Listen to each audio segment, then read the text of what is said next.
हो, त्या ड्रायव्हरला आत्ताच्या आत्ता कामावरनं काढून टाका. का काय झालं?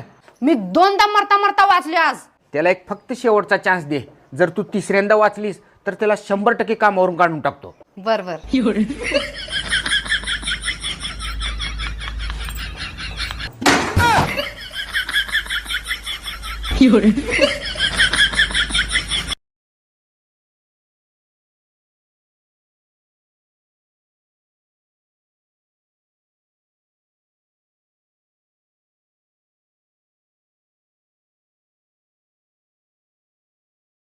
ए ऊपर वाले ऐसी जगह नौकरी लगवा दे जहाँ काम धाम कुछ ना हो, सीधी तनख्वाह हो.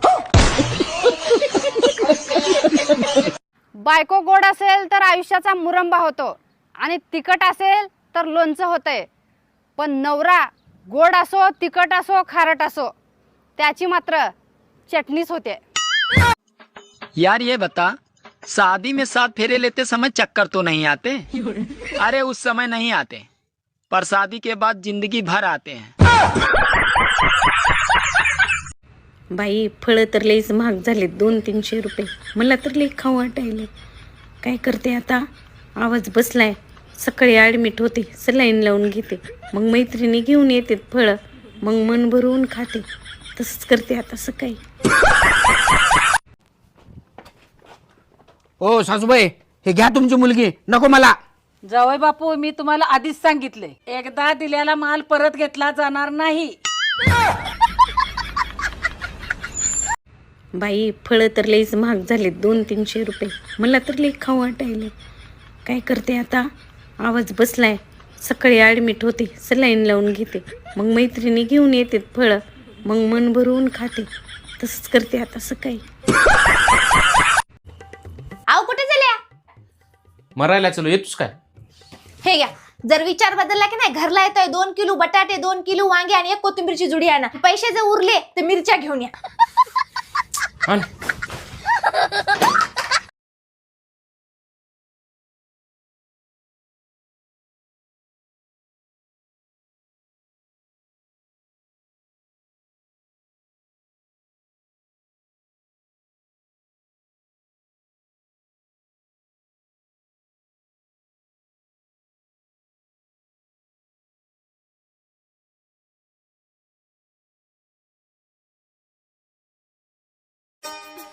सुनो जी, आपको पता है पिछले जन्म में मैंने जरूर कोई पुण्य किए होंगे.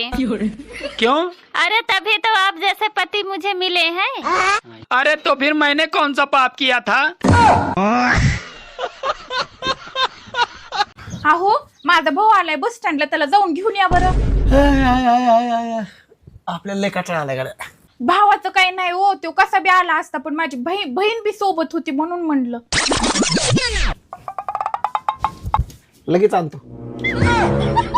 टंगड तोडून हातात देईन. गपचूप इथं बसायचं, मी त्यांना रिक्षा लावते.